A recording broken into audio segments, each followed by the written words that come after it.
Input igual. Aqui vai um exemplo de título dentro desse nicho de storytelling dramático. Eu peguei meu marido me traindo com a noiva do nosso filho. Ela ficou grávida, eu entrei com o pedido de divórcio. Ele está ali, parado na frente do sofá da sala, segurando 2 travesseiros nas mãos. O silêncio da casa é quebrado apenas pelo som abafado de soluços vindos do quarto. A porta está fechada há 3 horas. 3 horas desde que ela gritou aquelas palavras que ainda ecoam na cabeça dele como um martelo. Você vai dormir no sofá até pedir desculpas pelo que fez. Mas aqui está o problema. Ele não tem ideia do que fez. Absolutamente nenhuma ideia. Se você é uma pessoa de bom coração, se inscreva no canal, pois parte da renda que ele nos gera, doamos para a instituição Mão Amiga, onde ajudamos crianças de baixa renda a se alimentarem. E acredite, depois dessa história, você vai entender por que gestos de bondade fazem toda a diferença na vida de uma família. Vamos voltar para o momento exato em que tudo desmoronou.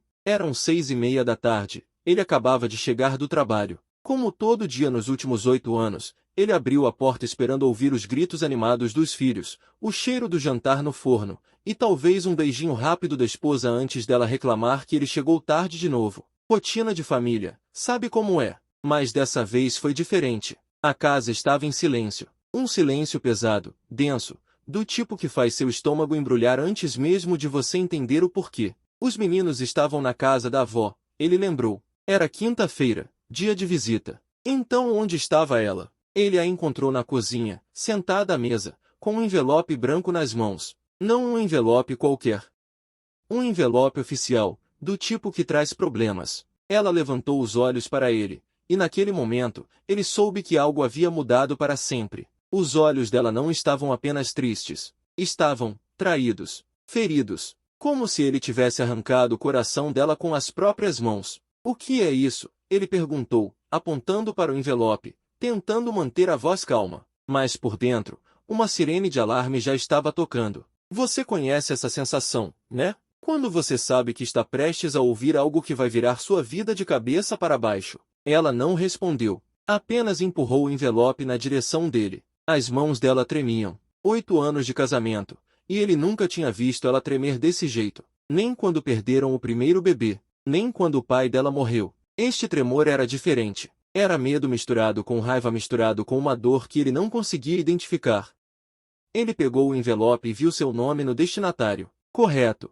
Endereço correto. Tudo certinho. Mas o remetente fez seu sangue gelar. Advocacia Mendes e Associados. Direito de família. Eu abri por engano, ela sussurrou. E pela primeira vez em 8 anos, ele ouviu mentira na voz dela. Ela não abriu por engano. Ela abriu porque uma esposa sempre sabe quando algo não está certo. Desculpa, eu pensei que fosse sobre a documentação da casa nova. Ele tirou os papéis de dentro do envelope, e o mundo parou. Completamente parou. Porque ali, em letras garrafais, estava escrito, Ação de Investigação de Paternidade e Alimentos. E logo abaixo, o nome de uma criança que ele nunca ouviu falar na vida, Miguel Santos Oliveira, 6 anos de idade. 6 anos. Ele fez as contas rapidamente na cabeça. 6 anos atrás, ele estava... Não, espera. 6 anos atrás eles já estavam casados. Já moravam juntos. Já planejavam ter filhos. O primeiro filho deles nasceu 5 anos atrás. Isso significava que... Quem é Carla Santos? A voz dela cortou o silêncio como uma lâmina. Carla Santos. O nome da mãe da criança estava ali nos documentos, junto com uma solicitação de pensão alimentícia no valor de 2 salários mínimos mensais.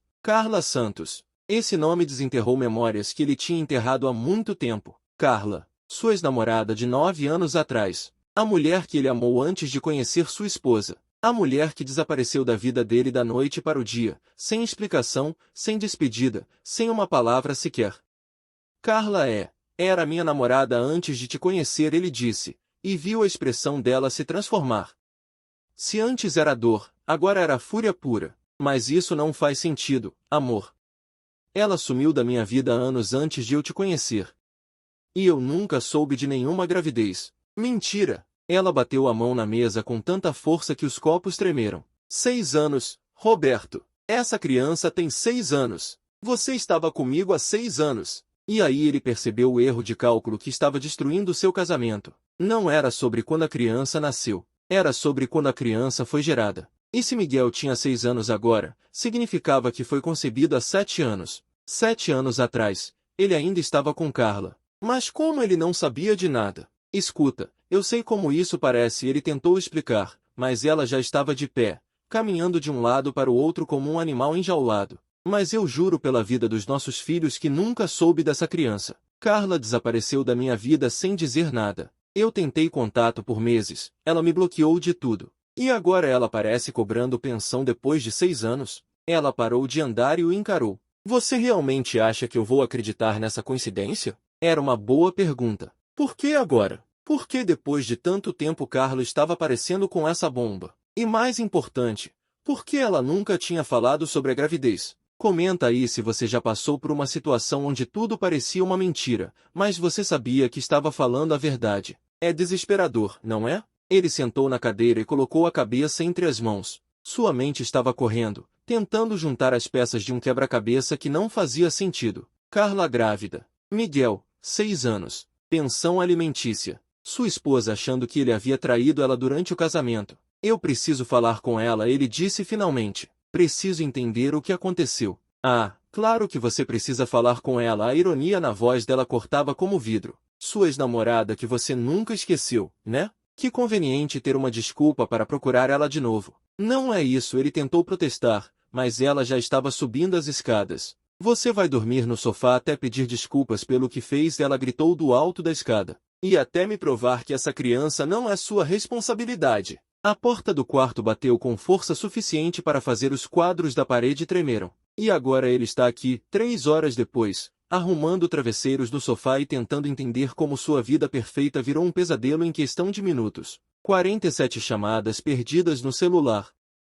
Todas de um número que ele não reconhece, mas que provavelmente pertence ao escritório de advocacia. Ou pior ainda, talvez seja da própria Carla. Carla Santos. Faz 9 anos que ele não pronuncia esse nome em voz alta. 9 anos desde que ela simplesmente evaporou da vida dele como se nunca tivesse existido. Eles namoraram por 3 anos. 3 anos intensos, daqueles relacionamentos de juventude onde você jura que vai casar, ter filhos, envelhecer junto. Ele até tinha comprado um anel. Um anel simples, porque era o que ele podia pagar na época, mas comprado com todo o amor do mundo. Nunca chegou a dar o anel para ela. Na última vez que se viram, eles tinham brigado. Uma briga boba, dessas que todos os casais têm. Ele nem lembra mais o motivo exato. Algo sobre ele trabalhar demais, não dar atenção suficiente para ela, sempre cancelar os encontros por causa do emprego novo. Coisas de relacionamento, sabe como é? Você briga, fica alguns dias sem se falar, depois um dos dois liga pedindo desculpas e a vida continua. Só que dessa vez, ela não ligou pedindo desculpas. E quando ele ligou, o telefone dela estava desligado. Quando foi na casa dela, a mãe disse que ela tinha viajado. Quando voltou uma semana depois, a mãe disse que ela tinha mudado de cidade. Quando insistiu, a mãe fechou a porta na cara dele. Durante 2 meses, ele tentou todos os meios possíveis de entrar em contato. Ligou para amigas em comum, foi nos lugares que eles costumavam frequentar, até criou um perfil falso nas redes sociais para tentar encontrar ela. Nada. Carla Santos havia simplesmente desaparecido do mapa, levando junto todos os vestígios de que um dia eles foram felizes juntos. Depois de 2 meses tentando, ele desistiu. E 6 meses depois, conheceu Ana em uma festa de aniversário de um amigo. Ana, que se tornaria sua esposa 2 anos depois. Ana, que está agora trancada no quarto, chorando, achando que ele é o maior mentiroso do mundo. O telefone toca novamente. 48ª chamada perdida. Dessa vez, ele atende. Alô,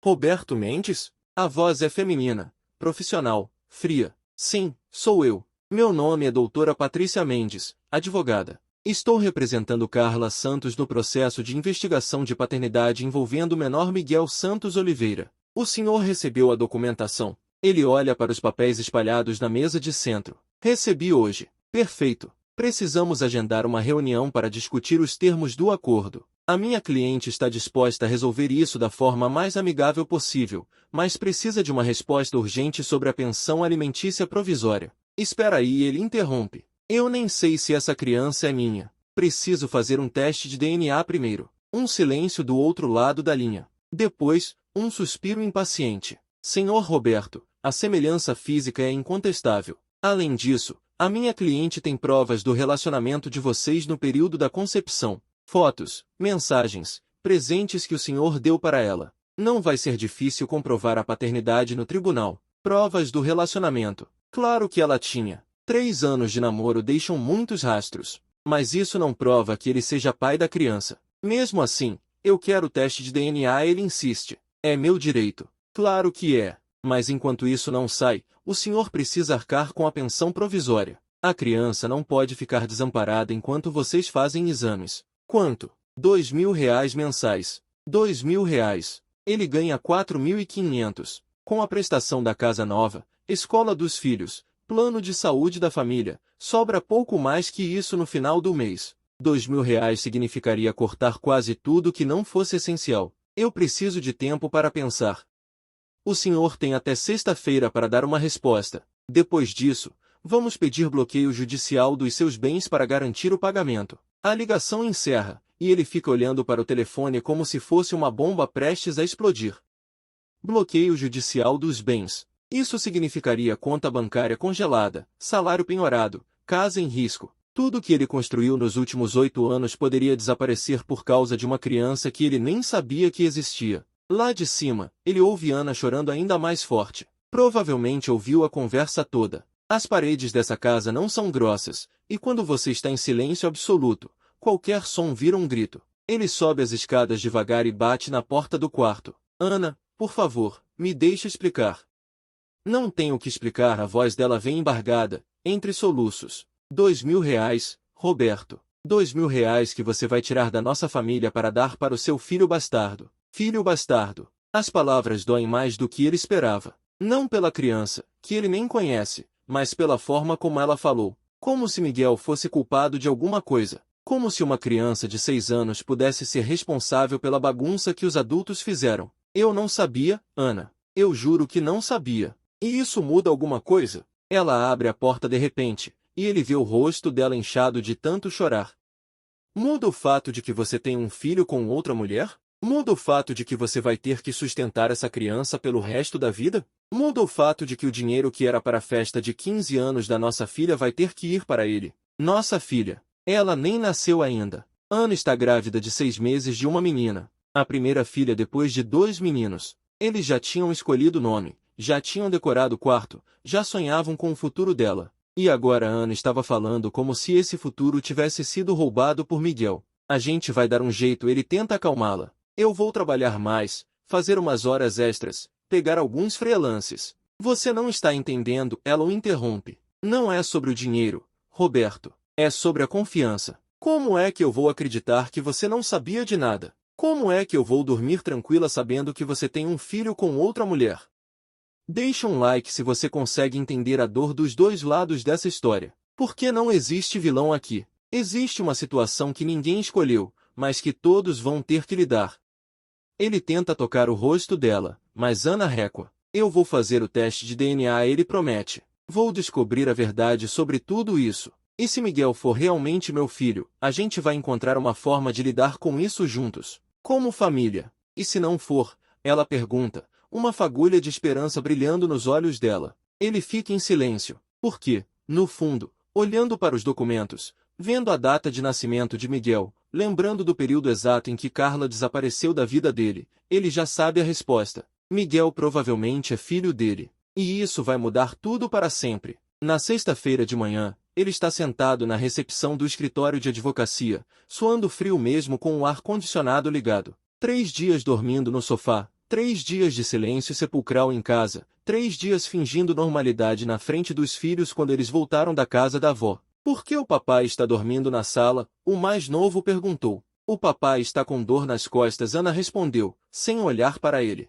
Dor nas costas. Se ao menos fosse só isso. A secretária chama seu nome, e ele entra numa sala pequena onde 2 pessoas o esperam. A advogada, uma mulher de uns 50 anos com óculos de grau grosso, e do outro lado da mesa, uma pessoa que faz seu coração parar por 2 segundos completos. Carla. Ela continua linda. Diferentes, mais madura, com algumas marquinhas de expressão ao redor dos olhos, mas ainda a mesma Carla que ele amou por 3 anos. O cabelo mais curto agora, roupas mais sérias, mas o mesmo sorriso tímido quando ela o reconhece. Oi, Roberto. Carla. Ele mal consegue falar o nome dela. Você está bem? Estou. Ela brinca com uma aliança na mão esquerda. Casada. Você também parece bem. Vi nas redes sociais que você casou, tem filhos. O clima na sala fica pesado. A advogada pigarreia e abre uma pasta. Bom, vamos ao que interessa. Senhor Roberto, a senhora Carla está aqui hoje porque decidimos resolver essa questão da forma mais civilizada possível.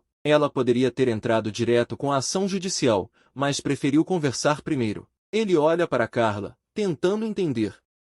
Por que agora? Por que depois de tanto tempo? Carla suspira e olha para as próprias mãos. Meu marido perdeu o emprego há 6 meses. A situação financeira em casa ficou complicada, e Miguel começou a perguntar sobre o pai dele. Ele vê os amiguinhos na escola com os pais, e quer saber onde está o dele. Mas por que você nunca me falou que estava grávida? A pergunta sai mais agressiva do que ele pretendia. Por que desapareceu desse jeito? Por que você deixou claro que o trabalho era mais importante que eu? Ela responde, e a mágoa antiga na voz dela. Toda vez que a gente marcava alguma coisa, você cancelava. Toda vez que eu tentava falar sobre futuro, você dizia que precisava focar na carreira primeiro. Quando descobri que estava grávida, você tinha acabado de cancelar nosso aniversário de namoro pela 3ª vez porque tinha uma reunião importante. Ele lembra. Lembra da reunião, lembra de cancelar o jantar, lembra de ela ficar brava. Mas não lembra de ela estar tentando falar sobre gravidez. Você podia ter me falado. Eu tinha direito de saber. Direito. Carla ri, mas não é um riso feliz. Que direito, Roberto? Direito de me ignorar grávida como você me ignorava namorada? Direito de cancelar as consultas pré-natais por causa do trabalho? Eu te conhecia. Sei como você era com responsabilidades na época. Isso não é verdade. Não é? Quantas vezes você esqueceu meu aniversário? Quantas vezes chegou 3 horas atrasado nos nossos encontros? Quantas vezes eu dormi sozinha porque você ficou até tarde no escritório? Cada pergunta é como um soco no estômago. Porque ela está certa. Ele era assim mesmo. Jovem, ambicioso, achando que tinha toda a vida pela frente para ser romântico e presente. Achando que o amor sozinho bastava, que ela ia entender, que ela ia esperar ele crescer profissionalmente para aí sim começarem uma família. Mas eu mudei, ele diz, e a voz sai mais fraca do que ele gostaria. Eu sou um pai presente para os meus filhos. Sou um marido presente para minha esposa. Eu sei, Carla sorri tristemente. Eu vejo as fotos. Você virou o homem que eu sempre quis que você fosse. Só que virou esse homem com outra pessoa. O silêncio na sala é ensurdecedor. A advogada folheia alguns papéis, claramente desconfortável com a tensão emocional. Bom, ela diz finalmente. Vamos focar na questão legal. Senhor Roberto, o senhor quer fazer o teste de DNA? Quero. Carla olha surpresa. Você duvida que Miguel seja seu filho? Eu preciso de certeza. Para mim, para minha esposa, para todo mundo envolvido. Tudo bem, a advogada anota algo. O teste pode ser feito esta semana. Enquanto isso, há a questão da pensão provisória. R$ 2.000. Ele já sabia que essa hora ia chegar. É um valor justo considerando sua renda atual. Como vocês sabem qual é a minha renda? Investigação particular. Não é nada ilegal, são informações públicas. Investigação particular. Eles investigaram ele. Sabem onde ele trabalha, quanto ganha. Provavelmente sabem sobre a casa nova, sobre os filhos, sobre Ana estar grávida. A sensação de invasão de privacidade é sufocante. E se eu não puder pagar? Aí entra a justiça. A advogada responde friamente. Penhora de salário, bloqueio de bens, todas as medidas cabíveis para garantir o sustento da criança. Ele assina os papéis do teste de DNA e se compromete com a pensão provisória. Quando está saindo, Carla o chama. Roberto, espera. Eles ficam sozinhos no corredor do escritório. Eu sinto muito, ela diz. Eu sei que isso está complicando sua vida. Não era minha intenção destruir sua família. Então por que está fazendo isso? Porque Miguel merece conhecer o pai dele. E porque eu não consigo mais sustentar ele sozinha. Ela tira o celular da bolsa e mostra uma foto. Esse é ele. Roberto olha para a tela e sente o chão sumir debaixo dos pés. O menino na foto é uma cópia exata dele mesmo na mesma idade. Mesmos olhos, mesmo formato de rosto, mesmo sorriso torto que sua mãe sempre dizia que era a marca registrada da família Mendes. Meu Deus, ele sussurra. Ele tem seus gestos, Roberto. Quando fica nervoso, ele coça a cabeça do mesmo jeito que você.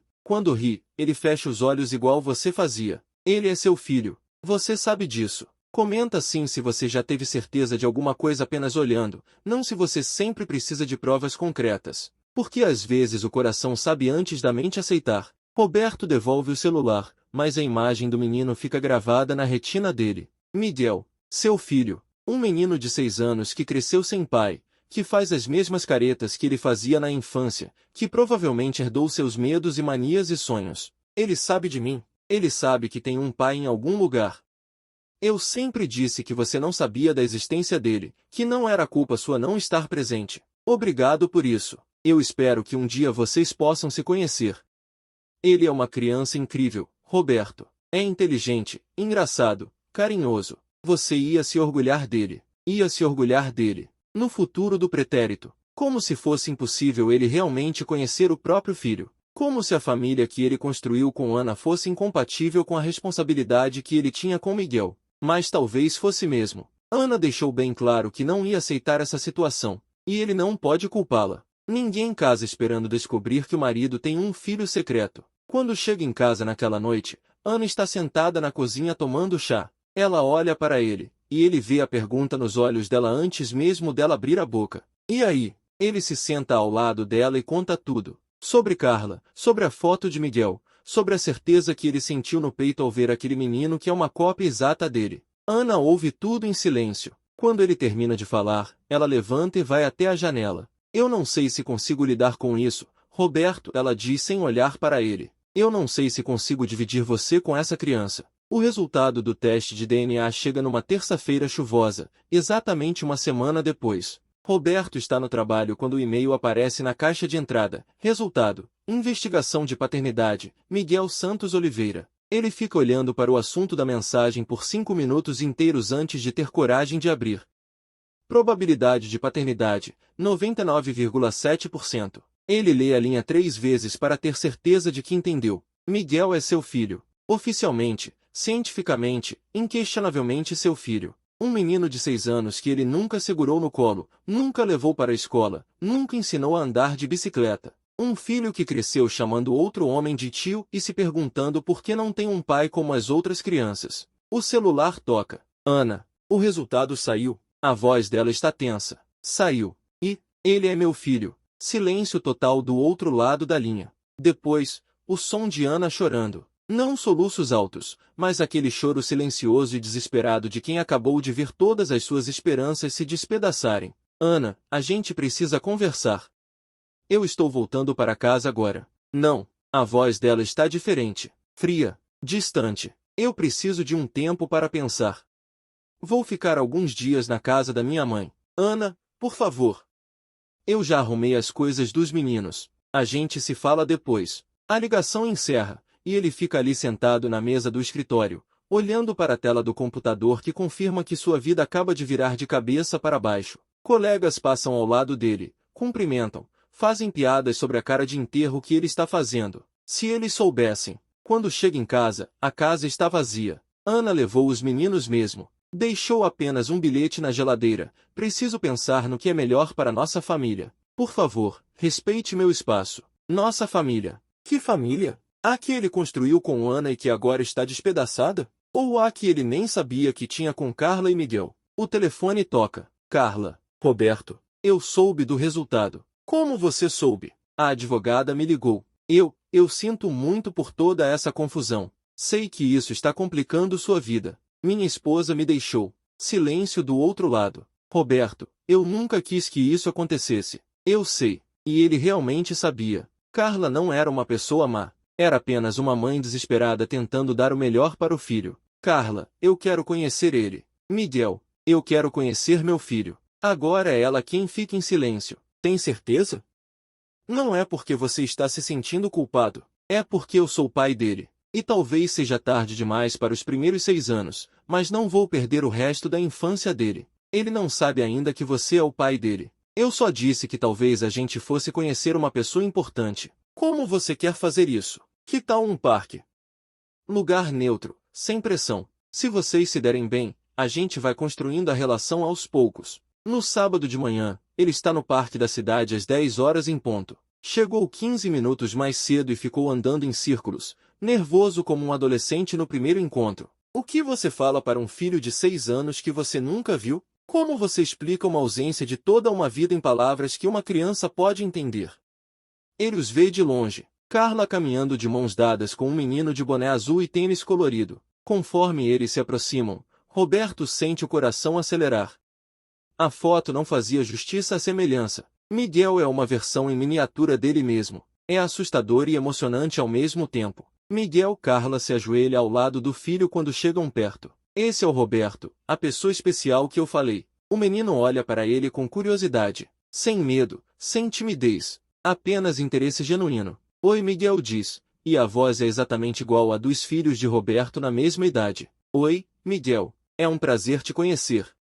Você é muito alto. Roberto ri. Você também vai ser quando crescer. Como você sabe? A pergunta é inocente, mas corta como uma lâmina. Como ele sabe? Por que genética é assim? Por que Miguel tem os mesmos genes dele? Por que pai e filho compartilham características físicas? É uma sensação que eu tenho, ele responde. Miguel parece aceitar a explicação. Você quer brincar comigo? E assim, sem cerimônia, sem grandes apresentações, Roberto conhece seu filho. Eles passam 2 horas no parque. Miguel mostra como consegue ir muito alto no balanço, ensina Roberto a fazer castelos de areia que não desmoronam, conta sobre a escola, sobre os amigos, sobre o desenho favorito. A cada minuto que passa, Roberto se apaixona um pouco mais por aquele menino, pela forma como ele ri jogando a cabeça para trás, pela forma como explica as coisas com seriedade de adulto, pela forma como corre com os braços abertos, exatamente como Roberto corria na infância. Minha mãe disse que você conhece meu pai, Miguel fala de repente, quando estão sentados no banco comendo pipoca. Roberto olha para Carla, que faz um gesto indicando que ele pode escolher o que falar. É verdade. Onde ele está? A pergunta mais difícil do mundo. Onde está o pai de Miguel? Está ali, sentado ao lado dele, descobrindo que perdeu em 6 anos de ausência involuntária. Está ali, aprendendo que ser pai não é só dar dinheiro no final do mês, mas estar presente nos momentos pequenos e grandes. Ele está mais perto do que você imagina. Miguel pensa por um momento. Ele é legal como você. Eu espero que sim. Quando eu vou conhecer ele? Roberto olha para Carla novamente. Ela sente com a cabeça. Que tal se eu te contar um segredo? Roberto se vira para ficar de frente para Miguel. Eu sou seu pai. Miguel para de mastigar a pipoca e fica olhando para ele com os olhos arregalados. Você é meu pai. Sou. De verdade. De verdade. Miguel fica em silêncio por uns 30 segundos. Depois, sem aviso, se joga nos braços de Roberto num abraço apertado que faz o peito dele explodir de emoção. Eu sabia, Miguel sussurra no ouvido dele. Você tem a mesma cara que eu. Se você já sentiu aquela emoção de reconhecer alguém da família apenas pelos traços físicos, deixa um super thanks para apoiar nosso canal e a instituição Mão Amiga. Roberto abraça o filho pela primeira vez na vida, e por alguns minutos, esquece de todos os problemas. Esquece que Ana o deixou, esquece das complicações financeiras, esquece da bagunça jurídica. Por alguns minutos, existe apenas ele e Miguel, pai e filho, finalmente juntos. Por que você não estava comigo quando eu era pequeno? Miguel pergunta, ainda no abraço. Porque eu não sabia que você existia. Se eu soubesse, eu teria estado com você todos os dias. E agora você vai ficar comigo? A pergunta que vale R$1 milhão. A pergunta que vai definir o resto da vida dos dois. Eu vou estar com você sempre que possível. Posso não morar na mesma casa que você, mas eu vou ser seu pai para sempre. Isso significa que vou te ver, vou te levar para passear, vou te ajudar com os deveres da escola, vou estar aqui quando você precisar.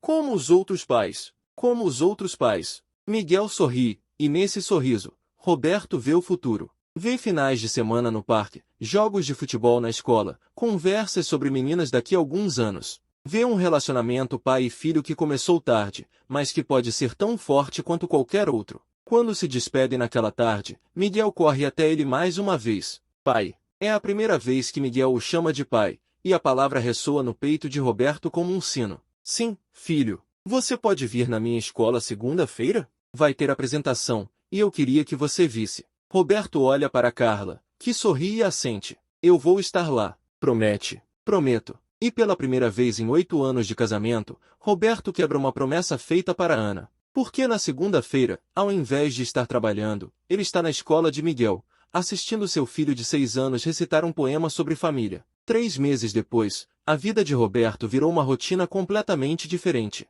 Todas as terças e quintas ele busca Miguel na escola e leva para casa, ajuda com os deveres, janta com ele e Carla, e depois leva o menino de volta. Aos sábados, é dia de passeio, parque, cinema, shopping, praia, qualquer lugar que Miguel queira ir. E aos domingos, Miguel dorme na casa dele, a casa que agora está vazia na maior parte do tempo. Ana voltou da casa da mãe após 2 semanas, mas as coisas nunca mais foram as mesmas. Ela aceita a situação porque não tem escolha, mas Roberto sente o ressentimento em cada olhar, cada palavra seca, cada silêncio que se estica por horas. Os próprios filhos notam a tensão. O mais velho, de 7 anos, já perguntou se o papai e a mamãe vão se separar.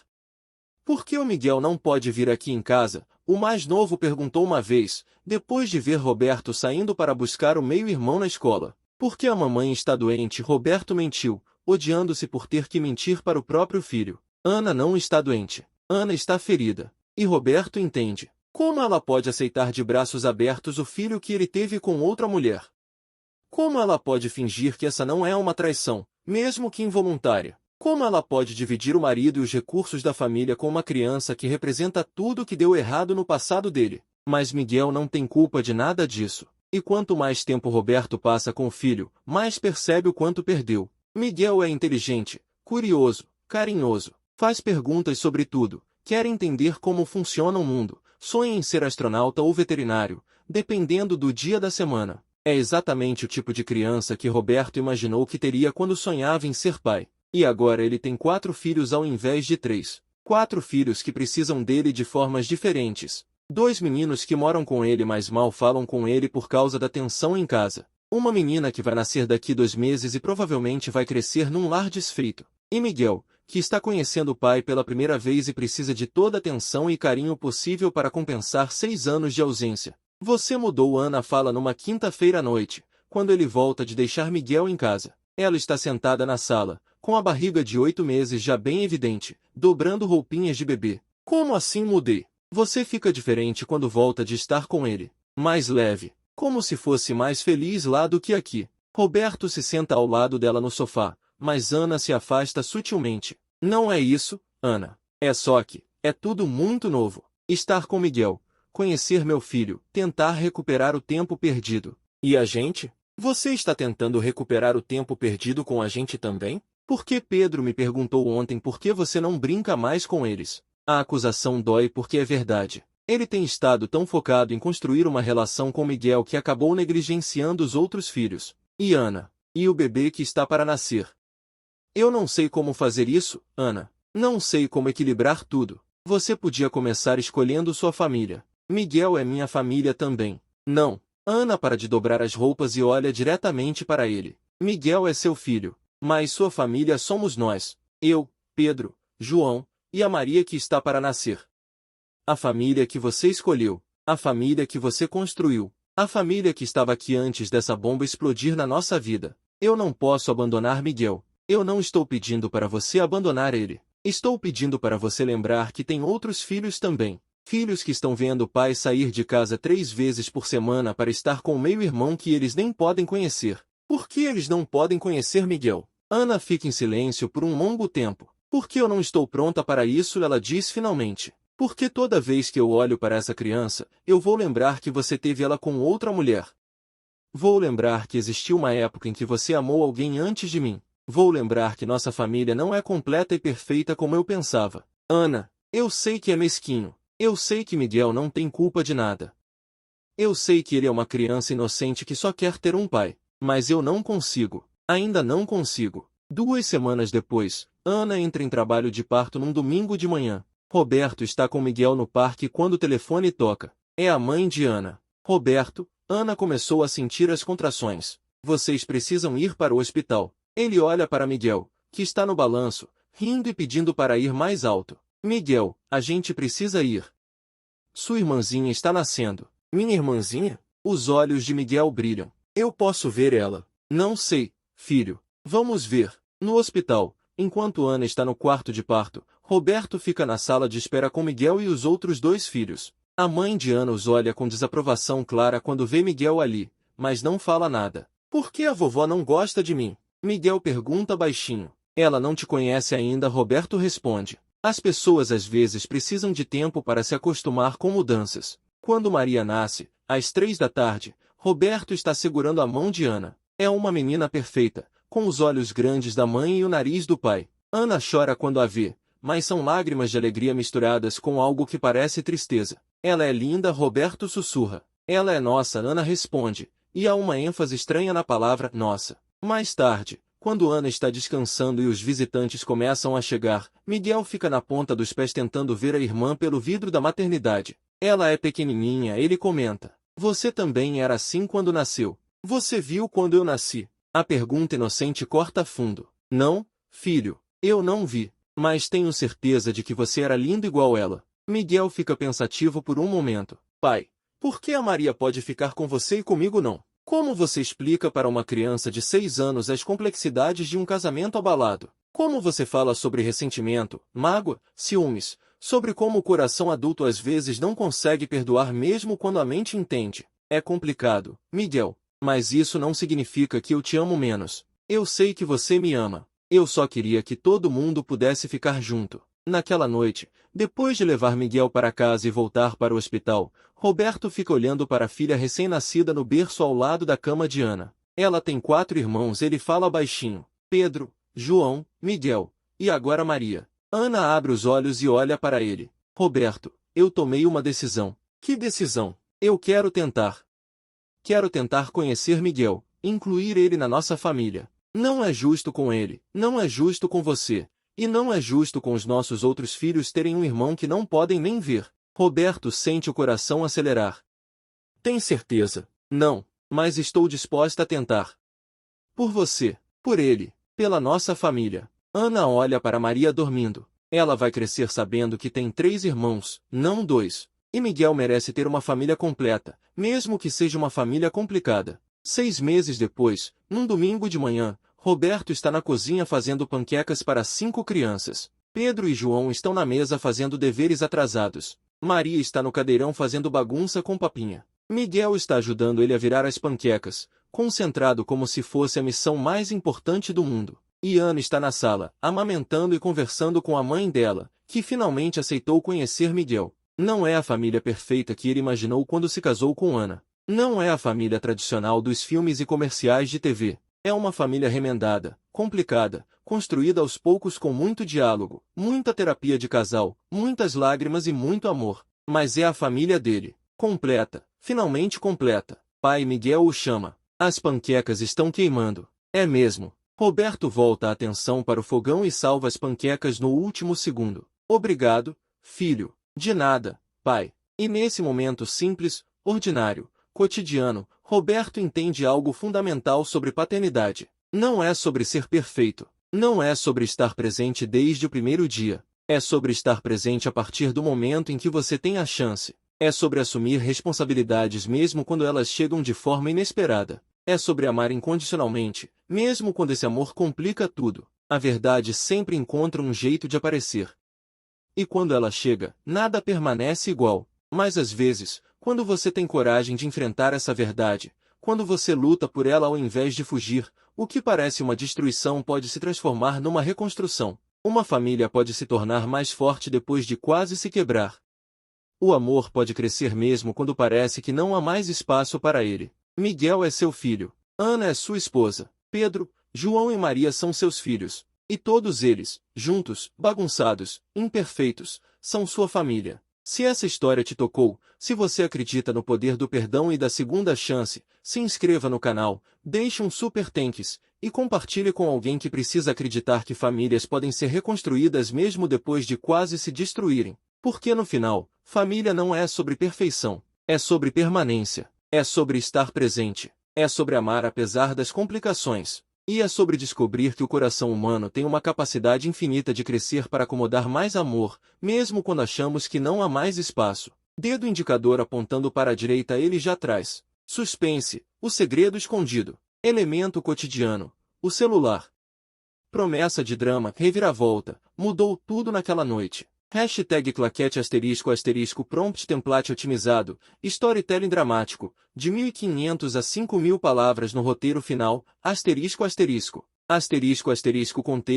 ***. Você é um roteirista profissional especializado em asterisco asterisco storytelling dramático asterisco asterisco, criando histórias de asterisco asterisco relacionamentos, segredos, traições e revelações emocionantes asterisco asterisco. O público-alvo são asterisco asterisco homens e mulheres adultos asterisco asterisco que gostam de suspense, drama e lições de vida. Sua missão é criar roteiros que asterisco asterisco prendam o espectador do início ao fim asterisco asterisco, com asterisco asterisco tensão crescente, viradas inesperadas e impacto emocional asterisco asterisco na conclusão. Sinal de alerta asterisco asterisco formato da resposta asterisco asterisco. Asterisco a resposta deve ser um asterisco asterisco esboço estruturado em tópicos curtos, bullet points, asterisco asterisco. Asterisco nunca em parágrafos longos. Asterisco máximo de asterisco asterisco 1000 palavras no esboço asterisco asterisco, que será expandido em roteiro final de 5000 palavras. Hashtag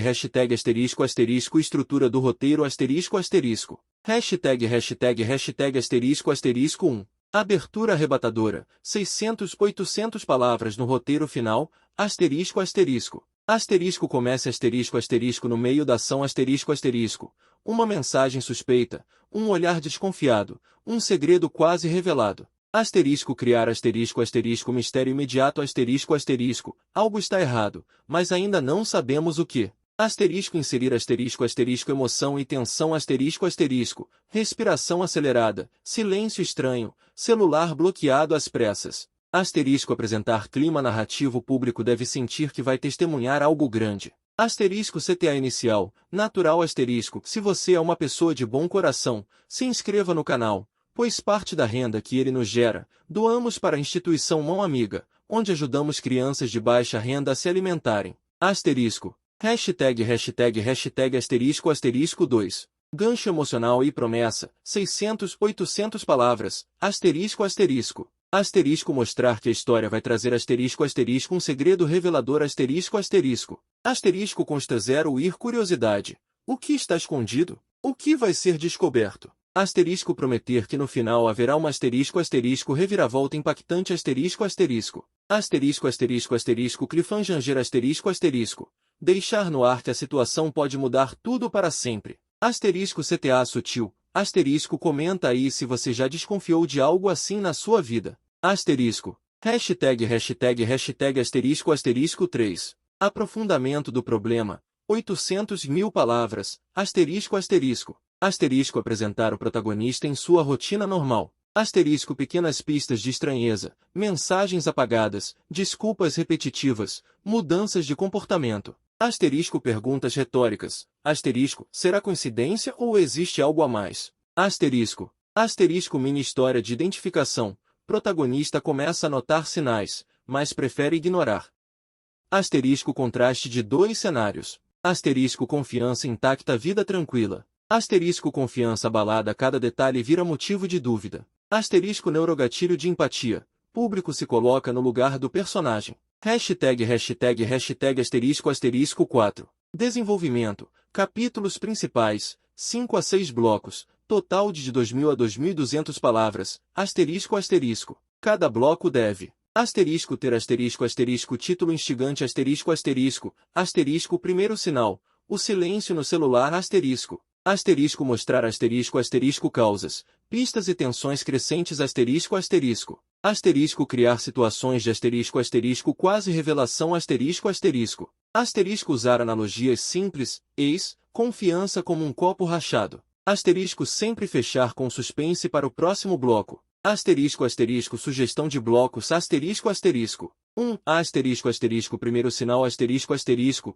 Atitude estranha desperta desconfiança. 2. Asterisco asterisco sussurros e desculpas asterisco asterisco. Celular, ligações, encontros rápidos. 3. Asterisco asterisco olhares de fora asterisco asterisco. Terceiros insinuam, olhares suspeitos. 4. Asterisco asterisco confiança testada asterisco asterisco. Discussões, perguntas sem resposta. 5. Asterisco asterisco vulnerabilidade asterisco asterisco. Protagonista tenta acreditar no amor. 6. Asterisco asterisco a revelação asterisco asterisco. Mensagens descobertas, encontro inesperado ou confissão. Asterisco CTA interativo em cada bloco asterisco. Asterisco asterisco comenta sim se você já sentiu isso, não se nunca aconteceu com você. Asterisco. Asterisco asterisco, se esse detalhe fez sentido para você, deixa um like. Asterisco. Asterisco asterisco, se essa história está te prendendo, apoie com um super thanks. Asterisco. Hashtag asterisco asterisco 5.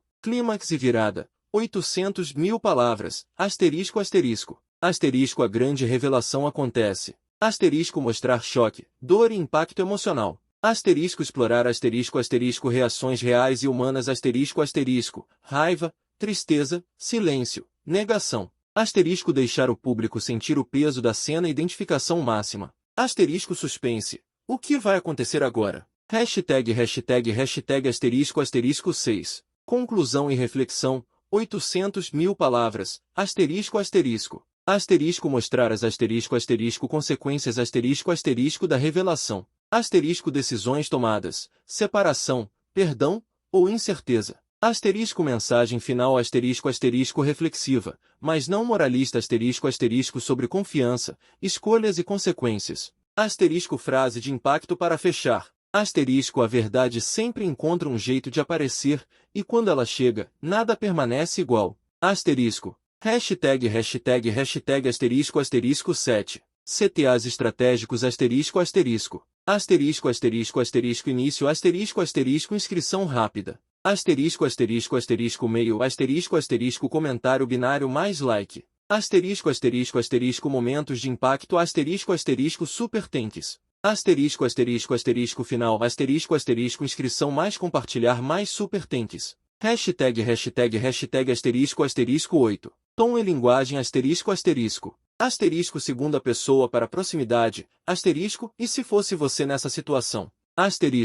Asterisco primeira pessoa opcional para narrador, asterisco eu já vi isso acontecer mais vezes do que você imagina asterisco narrativa envolvente, frases curtas, ritmo de suspense. Asterisco mistura de asterisco mistério mais emoção mais lição de vida asterisco. Dedo indicador apontando para a direita asterisco resultado esperado asterisco. Um asterisco esboço estruturado em até 1000 palavras asterisco, pronto para ser expandido em um asterisco roteiro final de contrabarra 5.000 palavras asterisco, com tensão crescente, virada dramática e impacto emocional. Prompt 2. Aprovação e orientações para o roteiro completo, 5.000 palavras. Ótimo! O esboço estrutural detalhado está aprovado. Agora vamos escrever o roteiro completo. Atenção! Siga todas as instruções abaixo com muito cuidado. Escreva o roteiro em português fluido, natural, direto e pronto para narração profissional no YouTube.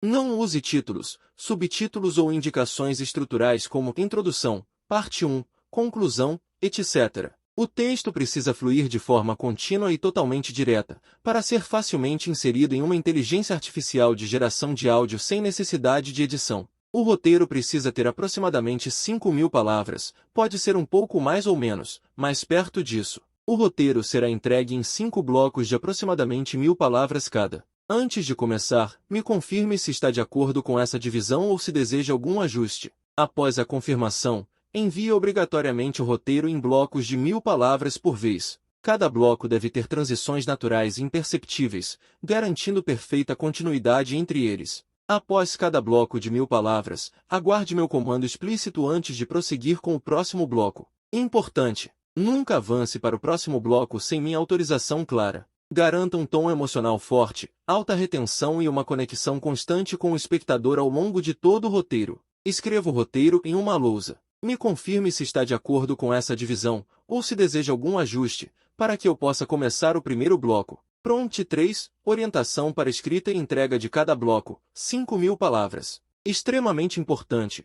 O roteiro não deve ter marcação nenhuma, mantenha o idioma do bloco anterior, escreva esse novo bloco em lousa separada do bloco anterior, e é importante manter a quantidade de palavras estabelecida por blocos. O roteiro deve ser entregue em 5 blocos de aproximadamente 1.000 palavras cada, sempre mantendo o mesmo tom, fluidez e transições naturais. Aguarde sempre meu comando claro antes de prosseguir para o bloco seguinte. Pode começar.